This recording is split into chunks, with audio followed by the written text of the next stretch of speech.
झालेल्या अशा प्रकारची व्यवस्था असेल तर ही चुकीची आहे, आम्ही हेच सांगेल।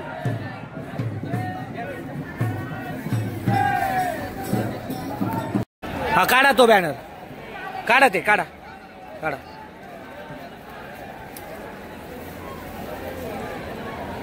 गडे एक जरा व्हिडिओ घ्या तुम्ही, हे चुकीचं आहे।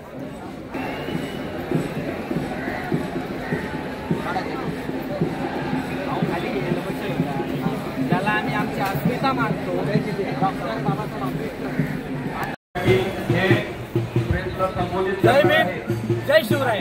दादर रेल्वे स्टेशनचं नाव चैत्यभूमी झालीच पाहिजे आणि या महाराष्ट्रामध्ये बाबासाहेबांचा अपमान होत असेल, बाबासाहेबांची विटंबना होत असेल तर हा आंबेडकरी समाज कदापिही गप्प बसणार नाही, ही विटंबना सहनही करून घेणार नाही। जय भीम, जय शिवराय, जय संविधान। जय शिवराय, जय आदिवासी, जय संविधान।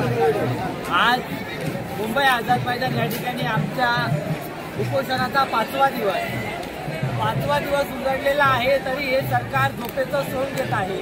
कदाचित या सरकारला झोप लागलेली असेल किंवा या सरकारला जाग येत नसेल तर आम्ही या बधीर सरकारला एक सांगतो, आमच्या मागण्या ज्या आहेत या मागण्या तुम्ही विचारात घ्या, कारण की तुमच्यातला जो सचिव असतो, सचिवाला देखील या ठिकाणी इथं यायला वेळ नाहीये किंवा आम्हाला सचिवाची देखील भेटत नाहीये। कदाचित महाराष्ट्राचे जे मंत्री महोदय आहे यांना अवताला चुकलं की काय, अशा प्रकारचा प्रश्नचिन्ह आता उपस्थित होतो। आम्हाला या सरकारला एक विचारायचं आहे, 5 दिवसापासून आम्ही या ठिकाणी आमचं आंदोलन चाललेलं आहे। या ठिकाणच्या मंत्री महोदय असतील, या ठिकाणचे अधिकारी असतील, यांना एवढी सवड देखील भेटली नाही आणि एखादी नटी म्हणजे एखादी हिरोईन नाचली तिच्या मागून पुढून कॅमेरे आणि हा मंत्री झाला का तो त्याच्यावर कमेंट पास, तो त्याच्यावर कमेंट पास। मग मला एक म्हणायचं आहे, आझाद मैदान या ठिकाणी अनेक आंदोलक या ठिकाणी बसलेले, आता मला या आंदोलकांना तुम्ही प्रत्यक्ष त्यांना जाऊन भेटी घ्या की किती आंदोलकांच्या या मंत्री महोदयांनी त्यांचे प्रश्न मार्गी लावले, किती लोक त्यांना जाऊन भेटले, पण एखादी बाई नाचली का तिच्या माग आखे लोटांग। मग मला एक म्हणायचं आहे, या ठिकाणी प्रत्येक जण, आम्हाला काय या ठिकाणी हाऊस नाही आली, प्रत्येकाला घर आहे, दार आहे, प्रत्येकाला परिवार आहे, प्रत्येकाला घरी जायचं आहे। मग हे सरकार, कारण की हे सरकार एक तर शेतकऱ्यांच्या बाजूने नाही, दुसरा मुद्दा गोरगरिबांच्या बाजूने नाही, तिसरा मुद्दा या जनतेचा सरकार नाही। आता आम्हाला देखील आता हे सरकार हे भाड्याने आलेलं आहे की काय, हे भाड्याचं सरकार आहे की काय, अशा प्रकारचं प्रश्नचिन्ह आता या ठिकाणी उपस्थित झालेलं आहे। आम्ही संविधानिक दृष्टिकोनातून भारतीय संविधानाला अनुसरून आम्ही आमच्या मागण्या या ठिकाणी मागत आहोत। तर आम्हाला देखील ज्या सरकारकडे आम्ही अपेक्षा नाही ठेवते, त्या सरकारने आमच्या बैठका घेऊन विचारात घ्यावा, या मागण्या आम्ही या सरकारकडे ठेवतो। आणि हे दळबद्री सरकार काय करतं, दुर्लक्ष करतं। आम्हाला सरकारला देखील एक अवेलना आहे, एक विचारणा आहे, आमच्या मागण्या देखील तुम्ही विचारात घ्या।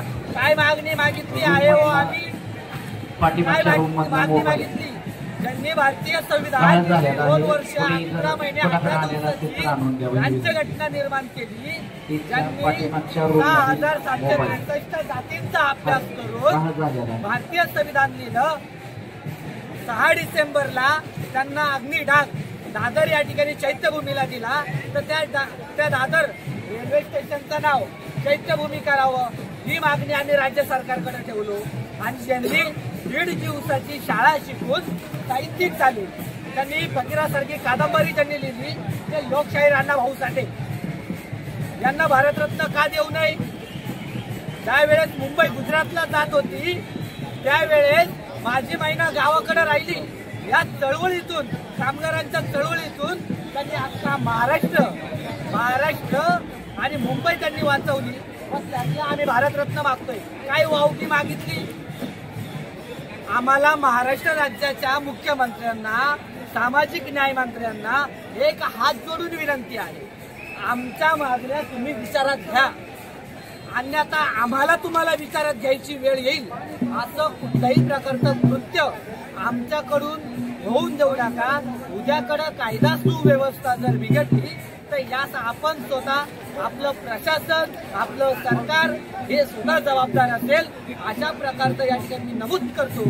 आणि आमच्या मागण्या ज्या आहेत या मागण्या या सरकारने विचारात घ्यावा।